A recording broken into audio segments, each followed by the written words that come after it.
Entonces, continuando con nuestro sistema de colas, podemos entender que dentro de lo que determina las condiciones y las características de la prestación del servicio existe un modelo básico. ¿Cómo así un modelo básico?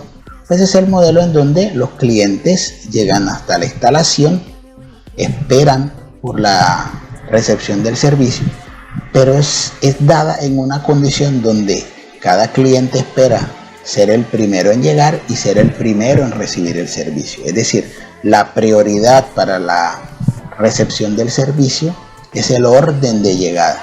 Sabemos por teoría de inventarios que existen diversas jerarquías para la recibida o para la recepción de los distintos servicios. Pero en este caso vamos a trabajar básicamente con el mecanismo FIFO o First In, First Out. Quiere decir que el primero que entra, primero que sale. No como en algunas otras instalaciones, por ejemplo, aquellas de prestación de servicios de salud, en donde la prioridad o el triage que se hace debido a la complejidad de algunas situaciones de algunos usuarios, hace que sin importar si el usuario o la persona llegó primero o de último, sea atendido antes o después de. En ese orden de ideas, ya entrando un poco más en materia, también es importante que caractericemos esa línea de espera. Y esas características nos hablan de tres aspectos fundamentales: cómo se llega al sistema, cómo es el comportamiento o cómo es la disciplina de la cola, y cómo es el servicio básicamente, o la cantidad de prestadores del servicio. Entonces, estos tres componentes son los que les dan las características básicas y que definen o determinan básicamente si un modelo se comporta de una manera o de otra. Estas son las especificaciones, estas tres herramientas, estas tres características son las condiciones básicas que nosotros vamos a tener en cuenta para los análisis posteriores. Entonces, estas tres condiciones, recordemos, si este es un sistema básico, un sistema genérico, podemos verificar esas mismas tres condiciones: las llegadas, la cola o la manera en que hago la cola, la fila, y el número o cantidad de servidores o prestadores del servicio. Entonces, en ese orden de ideas, esas características de llegada, que es la primera que vamos a analizar, está subdividida o tiene tres partes. Son tres partes generales: la llegada, la cola y el número de servidores, pero aquí en el análisis de la cola también de las llegadas encontramos tres características: el tamaño de la población que llega, la manera en que esa población llega o el patrón de comportamiento, patrón de llegada, y el comportamiento en sí de las mismas cuando se está dirigiendo a llegarse. Entonces, vamos a entrar en un análisis un poco más detallado de cada una de estas tres características para que la podamos entender de alguna manera. De esa población podemos decir que existe un tamaño infinito en algunas condiciones y existe un tamaño finito en otras condiciones. ¿Cuándo el tamaño es infinito? Pues obviamente es entendible que un tamaño es infinito cuando no podemos contabilizar la cantidad de usuarios que se tiene para una prestación de servicio o para una recepción básicamente del servicio. La gran mayoría de los sistemas de colas analizados tienen por tamaño de población un conjunto infinito, un conjunto ilimitado. Por ejemplo, si nosotros nos estuviéramos refiriendo a un restaurante o a un supermercado de la ciudad y pensáramos el tamaño de la población que puede arribar o que puede llegar allá, es fácil pensar en que la población vendría siendo el número de individuos que tiene, en este caso, la ciudad de Cartagena. Pero recuerden que somos un puerto abierto, que somos una ciudad de entrada y salida, en donde constantemente están evacuando individuos de esta ciudad, pero también están ingresando. Eso hace que la cantidad de personas que puede ir a un supermercado, siendo nuestro objeto de estudio, es ilimitado. Pero desde ese punto de vista podríamos mirar o analizar entonces ejemplos o condiciones de circunstancias en donde la población sea finita o limitada. Y eso nos remitiría a situaciones como los integrantes de una EPS en particular. Es raro, por no decir imposible, que un usuario de una EPS o de una IPS se vaya a dirigir o ingrese a un sistema que no le corresponde. Un usuario de una EPS A vaya a hacer cola o a percibir un servicio en un sistema de un prestador de servicio B. Es poco usual. Entonces, ese tipo de empresas, ese tipo de organizaciones cataloga como tal su población finita, porque sabe que en algún momento solamente ellos los que irían a usar o a hacer prestación de servicio. Entonces, en ese caso podrán ser la población finita o infinita. Segunda condición dentro de los arribos o la llegada, la manera o el patrón de arribo. Existen dos maneras básicas en que la gente puede llegar al sistema. Lo puede hacer de manera organizada o de manera desorganizada, es decir, de manera programada o de manera aleatoria. Normalmente todo lo que está asociado a máquinas, uno pudiese decir que es programado, pues porque las máquinas están seteadas, las máquinas tienen una organización física que determina el tiempo. Pero también en patrones de comportamiento, como las citas médicas que se dan cada 10, cada 15 o cada 20 minutos, dependiendo de la periodicidad del sistema, pues también lo podríamos catalogar como un patrón de llegada programado u ordenado. Aunque la gran mayoría de las circunstancias, casetas de peaje, terminales de transporte aéreo, terrestre o incluso marítimo, cantidad de gente que vaya a un restaurante, a una papelería, a una organización comercial, en realidad todo eso es aleatorio. La gran mayoría son aleatorios. Pero bueno, también podemos entrar a hacer el estudio tanto de uno como de otro.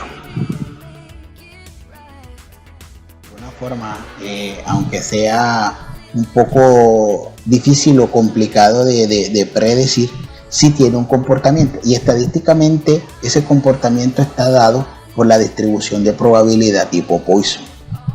¿Qué característica tiene la distribución de probabilidad estadística de Poisson? Es una distribución de probabilidad que también es llamada estocástica. ¿Por qué son estocásticos? Porque son aquellos procesos de los cuales es complicado, es bastante difícil conocer su resultado puntual, pero en su defecto se hacen cálculos matemáticos para establecer su probabilidad. Es decir, aquellos procesos en donde por su alta aleatoriedad, por su alta variabilidad e incertidumbre, no es posible predecir con facilidad su comportamiento, pero sí se calcula su probabilidad. Ese tipo de comportamientos también en estadística son llamados de casos raros, porque no es fácil predecir o intuir cuántas personas van a subirse a un bus de Transcaribe un día en particular, viernes por ejemplo, y hacer el cálculo de la misma cantidad de personas a la misma hora el viernes siguiente. Es bastante complicado.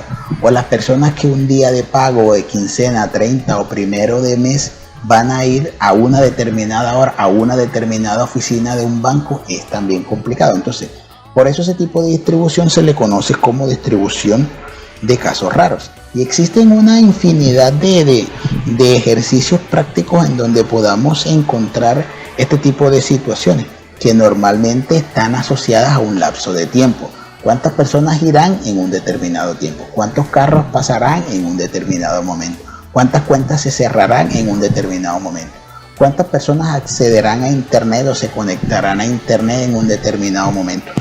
Pero no solo el tiempo es la unidad continua o parámetro de referencia. Es posible encontrar que un astrónomo esté interesado en conocer cuál es la probabilidad de alguna forma detallar o determinar la cantidad de estrellas que hay en un volumen específico del espacio. Entonces, en ese caso, la unidad continua no sería el tiempo, sino sería ese espacio astral donde se espera encontrar cierta cantidad de estrellas en el caso. O en el caso de la biología o los profesionales de ciencia y tecnología en salud que quisieran encontrar una determinada cantidad de moléculas o de virus o bacterias en un determinado grupo o cantidad de agua, sangre o un fluido en específico. Ya ahí la unidad no sería el espacio, no sería digamos esa condición astral, sino que ya vendría siendo una toma de una muestra. Entonces así podríamos encontrar muchos. Y la importancia está en poder estudiar un poco más a fondo, que no es el caso en particular de esta asignatura, ya que en este caso nosotros nos vamos a dedicar básicamente a todo lo que tiene que ver con el modelo de teoría de colas. Pero como el modelo de teoría de colas basa su estudio también en las características que determinan la distribución de probabilidad de Poisson, también es importante repasarlas, esperando y esperanzado de mi parte de que esto no sea un tema desconocido para ustedes. De todas maneras, los invito a que si tienen alguna dificultad, pues se dirijan en algún momento hacia los textos de estadística y puedan repasar un poco. La característica de la distribución de Poisson, como la podemos ver aquí, basa su razón de ser en ciertos parámetros, como en este caso la velocidad promedio de llegadas, el número, la constante de Euler o de Neper, que es 2.71, y la cantidad tomada como referencia, en este caso llegadas o arribos por una unidad de tiempo. En ese orden de ideas, y para que sea un poco más concreto nuestro repaso, vamos a mirar un ejercicio. Entonces tenemos un ejercicio aquí a modo de ejemplo en donde nos dicen la probabilidad de que un producto X cualquiera en una manufacturera salga defectuoso es de 0,012. Entonces quienes están a cargo de esa actividad se dicen o se preguntan cuál será entonces la probabilidad dentro de un lote de producción de 800 unidades que ya se elaboraron, poder encontrar 5 defectuosos, ¿sí? Es un cálculo que normalmente se hace si nosotros entendemos, por ejemplo, que bajo las condiciones de la metodología de mejoramiento continuo de Six Sigma, hay muchos cálculos para tratar de determinar poca cantidad de defectuosos en un número muy elevado de piezas producidas. Entonces, en ese orden de idea, nosotros nos vamos a valer, como es poco probable encontrar esos valores, vamos a usarlo a través de la distribución de probabilidad de Poisson, que ya tenemos la fórmula, entendiendo que lambda es la tasa o la velocidad de llegada en este caso de esos defectos. Y aquí hacemos el cálculo. Si nosotros entendemos o miramos los datos, muy seguramente estaríamos pensando en este momento de dónde salió ese 9.6. Recuerden que lambda es la rapidez o la velocidad de llegada, en este caso de los productos defectuosos. Si el lote es de 800 y la probabilidad de que salgan defectuosos es de 0,12, yo por esta probabilidad podría encontrar el número de defectuosos que se esperan que lleguen. Entonces hago un cálculo sencillo matemático aquí de saber cuántas unidades son el 0,12%. Entonces hago multiplicación de 800 por 0.012, que ya es un valor matemático no porcentual, y me da 9.6. Ya al tener 9.6, el parámetro a calcular son x igual a 5 defectuosos, y ya resolviendo la operación matemática llego a la conclusión que el 4.6 es el valor porcentual de encontrar 5 defectuosos en un lote de 800 que tiene una probabilidad de 0,012. ¿Por qué la probabilidad es tan baja? Porque si se esperan con esa probabilidad que haya 9.6, si me preguntan por 5, pues es obviamente intuible de que la probabilidad va a ser muy baja. Pero bueno, vamos a hacer otro ejercicio que de alguna forma nos permita tener un poco más de cancha en este repaso que estamos haciendo un poco rápido, pero no por eso no menos sustancioso. Entonces, miremos que el ejemplo dice que se quiere saber cuál es la probabilidad de que entren 4 personas a un banco en los primeros t igual a 5 minutos, cuando la oficina abra el día de mañana. Ya de antemano el analizar esa situación es un proceso estocástico, es un proceso poco predecible de casos raros, entonces ya puedo intuir que puedo usar la fórmula. Se dice que por experiencias pasadas, por datos estadísticos, la tasa media de ingreso de las personas al banco tiene una velocidad de llegada de 0,2. ¿Qué sería 0,2? Pues esa cantidad de personas que entran en un lapso de tiempo, porque si una velocidad necesita detallarse y determinarse la unidad de tiempo, en este caso los minutos, ¿sí? O lo que es lo mismo, 10 personas cada 10 minutos. Entonces, en ese orden de ideas usamos la misma fórmula que veníamos trabajando y desarrollamos el proceso. ¿Por qué ahora nuestra lambda equivale a 0,2 por 5? Porque se supone que 0,2 es por minuto. Si nos preguntan en 5 minutos, pues simplemente hacemos uso de las ventajas de extender el tiempo de la teoría de colas y simplemente amplificamos y decimos que si esto es en 1 minuto, en 5 minutos pues sería 5 veces eso. Al reemplazar y hacer la operación, obtenemos que la probabilidad de que lleguen 4 personas mañana al banco en los momentos específicos de tiempo es de 1.5. Como les decía, chicos, esto es un pequeño repaso, es un breve repaso que no hace parte formal de nuestra temática y de nuestro estudio básicamente profundo de lo que vamos a hacer de colas, pero sí nos da las bases y las herramientas suficientes para estudiar los modelos que sí se están presentando en las líneas de espera. Entonces, si continuamos dejando un poco de lado la distribución de Poisson, si continuamos con la determinación de las características de arribo, ya habíamos hablado de tamaño y ya habíamos hablado del patrón de comportamiento, que precisamente era el de Dennis Simon Poisson. Ahora vamos a hablar del comportamiento de las llegadas. ¿Cómo es ese comportamiento de las llegadas? Muchos clientes, como les decía, esperan ser atendidos en el orden que lleguen. Muchos clientes, además de ser atendidos en el orden que lleguen, quieren que se les respete de alguna forma esa manera de llegar. Así que es claro y es bueno dejar claro que la mayoría de nuestros estudios van a seguir basándose en la metodología FIFO, es decir, que el que primero llega es el primero en ser atendido. Una vez analizadas las 3 características básicas de los arribos, ahora vamos a entrar a un análisis ya no de los arribos, sino en el sistema, cómo es el comportamiento o cómo es la situación de los individuos cuando están haciendo cola. Y en ese orden de ideas también vamos a determinar que la cola va a tener un tamaño, va a tener una forma o una disciplina de comportamiento, que es lo que vamos a entrar a analizar. El tamaño, por ejemplo, la cola como tal en el sistema puede ser finita o infinita.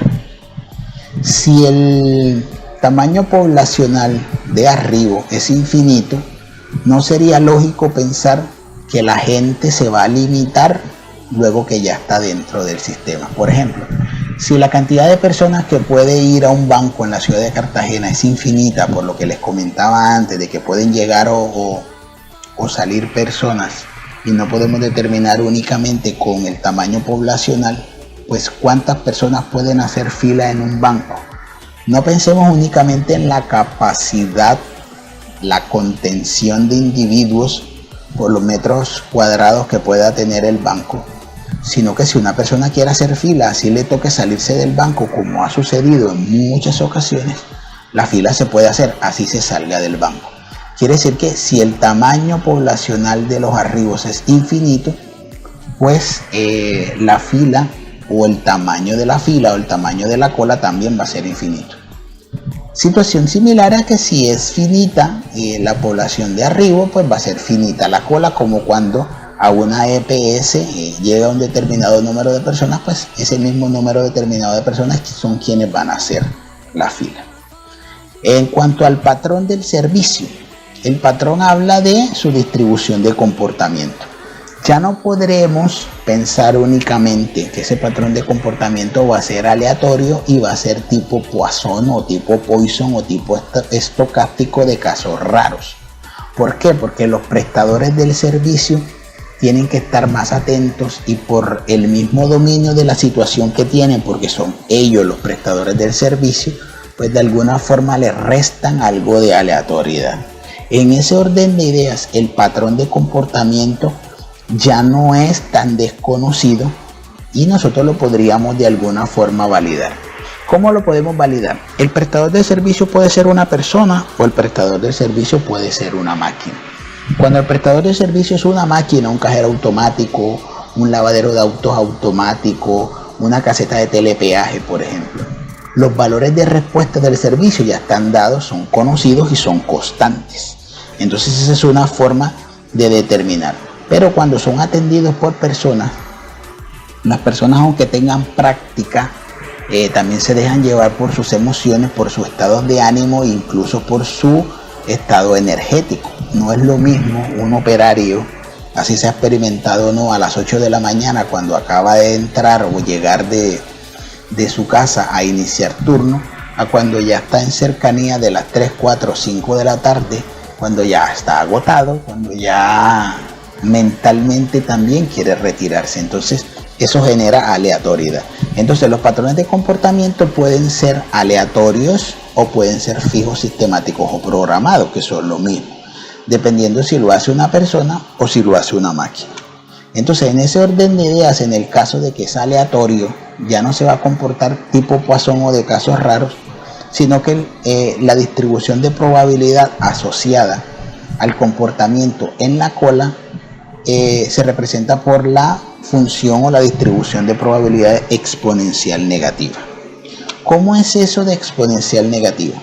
Una exponencial, si fuese positiva, la pudiésemos asociar con la situación de crisis que estamos viviendo hoy en día del COVID, en donde nos decían que debíamos aplanar la curva porque la curva era exponencial ascendente. Todos los días, a medida que pasa el tiempo, como es esta unidad aquí horizontal, la variable de estudio, la función de estudio, en el caso que le digo del COVID, iba aumentando. Que es el que nos trae a nosotros en este caso de estudio, es una exponencial pero negativa, quiere decir que no es ascendente sino descendente. ¿Cómo le encontramos explicación? En el mediano plazo, en el mediano tiempo, desde que nosotros llegamos al servicio de espera, me pasó un poquito aquí la imagen, desde que nosotros llegamos al servicio de espera llegamos con una alta probabilidad de recibir el servicio, pero a medida que pasa el tiempo, esa expectativa, esas ganas de quedarnos haciendo fila, esas ganas de esperar y esperar hasta que me atiendan, se va reduciendo hasta que tiende a ser cero y la persona ya no espera más y se retira. Esta exponencial negativa es la distribución de comportamiento y probabilidad que se asocia a la aleatoriedad en la recepción del servicio cuando un individuo está en la cola. Entonces, en ese orden de ideas y hablando de que si es una máquina o si es una persona, existen tres tipos de distribuciones que representan ese comportamiento. Una distribución exponencial, que es la que le acabo de decir, en donde sacando una media o un promedio es la característica fundamental de los tiempos de respuesta. Pero también pueden haber unos tiempos de respuesta de variable cero o de desviación cero, pues porque las máquinas no varían. Las máquinas, un semáforo, por ejemplo, que preste servicio y si está seteado, es decir, está configurado para que al minuto 20 cambie de un color a otro, lo va a hacer de esa manera siempre. Ahora, existe un tercer tipo de comportamiento, que es el comportamiento aleatorio. No el exponencial que acabamos de explicar, sino un aleatorio un poco impredecible, y es el que mezcla o de alguna forma combina los dos procesos anteriores. ¿Cómo así? Existen procesos aleatorios tipo exponencial en donde el comportamiento de la persona es tan repetitivo como cuando vemos esas imágenes de los operarios chinos que trabajan con tanta rapidez porque perfeccionan tanto su labor que la hacen en el mismo tiempo como si fuesen una máquina. Pero asimismo existen máquinas que se supone que tienen comportamientos constantes, que lo hacen constante, un molino, una máquina, una trituradora, pero por el mismo proceso de desgaste de sus piezas llega un momento en que empiezan a fluctuar, ¿sí? La máquina en un principio no se desbalanceaba y por eso hacía los cortes en la misma condición, pero ahora como está desajustada, como tiene piezas desgastadas, ahora tiene movimientos no solo longitudinales sino transversales o axiales, y eso hace que los cortes ya empiecen a ser un poco aleatorios. Esta es una forma en que podemos también conocer el tipo de comportamiento y disciplina del servicio al interior del sistema. Tal cual sucede con los arribos, sucede también en la espera o en la cola.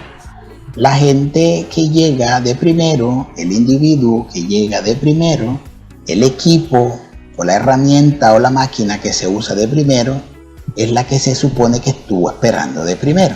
O sea que acá el comportamiento o la disciplina sigue siendo de la misma forma. Sigue siendo el primero que llega, es el primero en salir. En conclusión, en una pequeña conclusión entre estas dos etapas, son muy similares, son muy parecidas las condiciones de llegada a las condiciones de cola, que son las previas a la recepción del servicio. Pero entonces ahora sí ya vamos a posicionarnos después de haber detallado las dos primeras etapas, es decir, la llegada de ese universo de clientes y el comportamiento en la cola.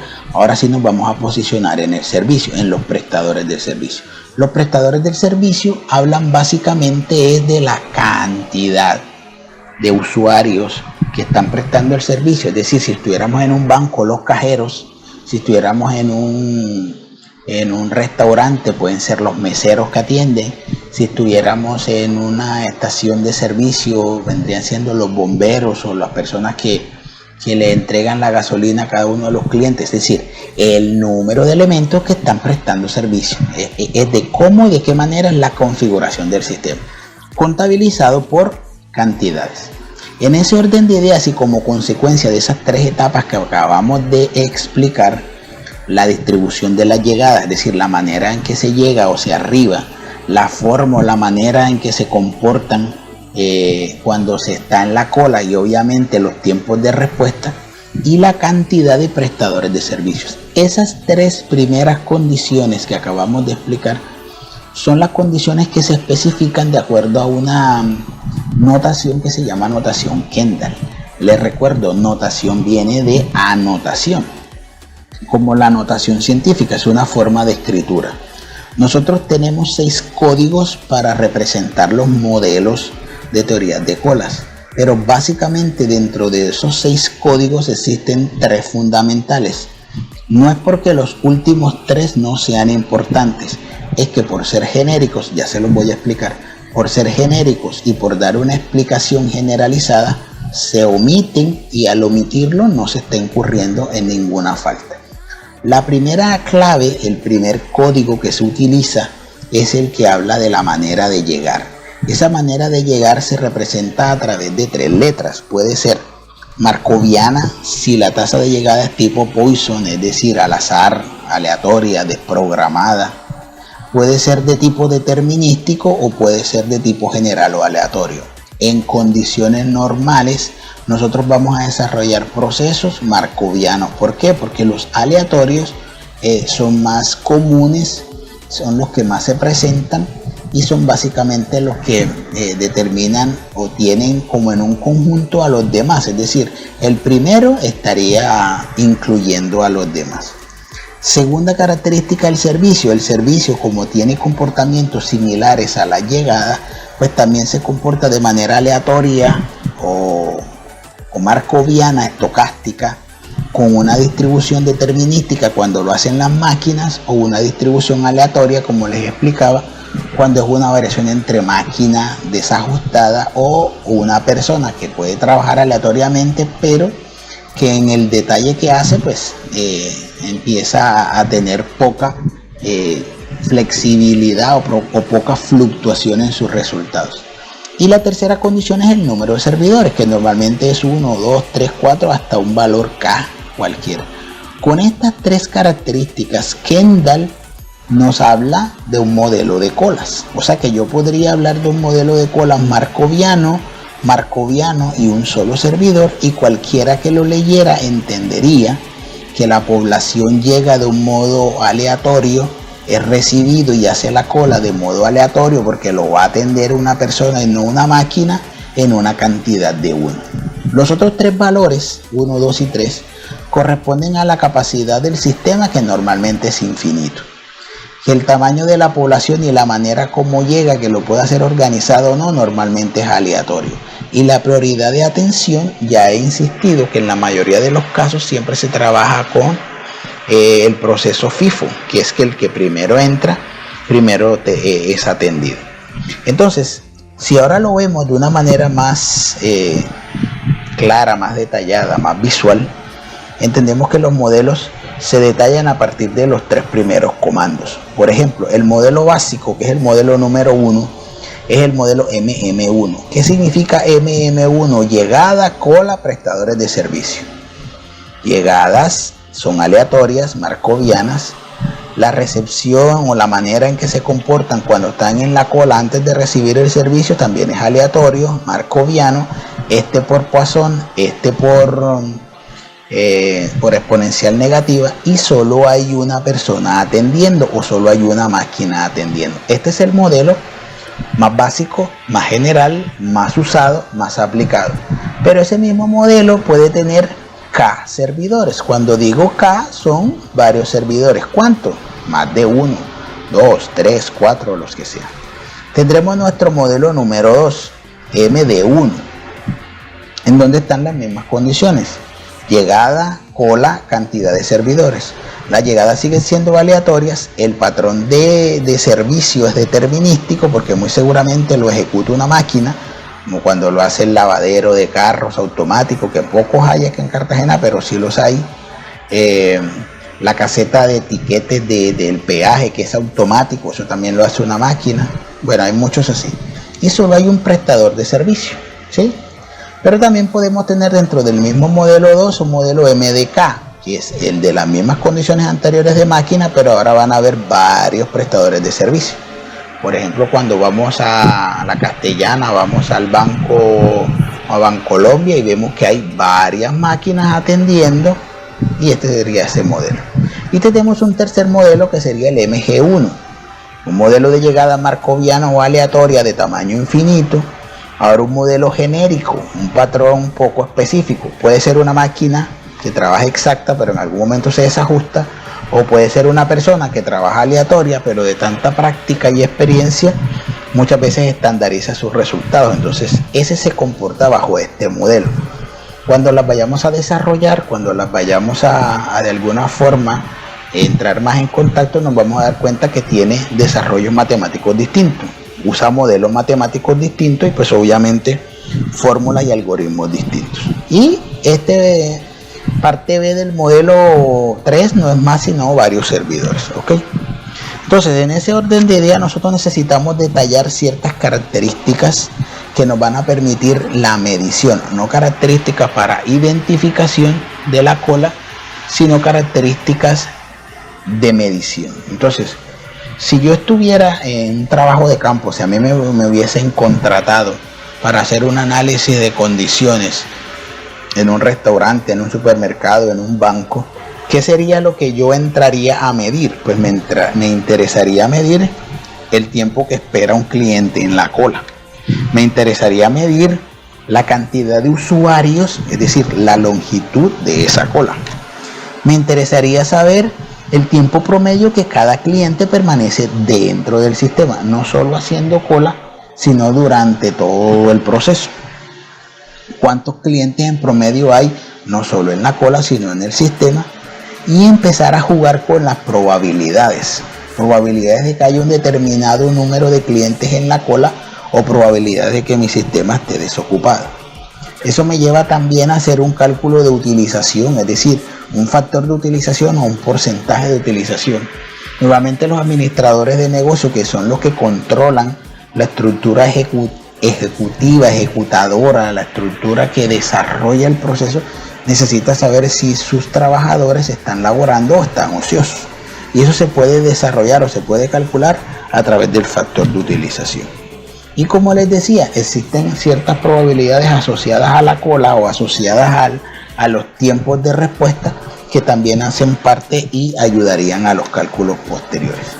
Pero nada de eso sería posible si no partimos de dos datos fundamentales, que son las velocidades o las ratas o las tasas de llegada y de salida.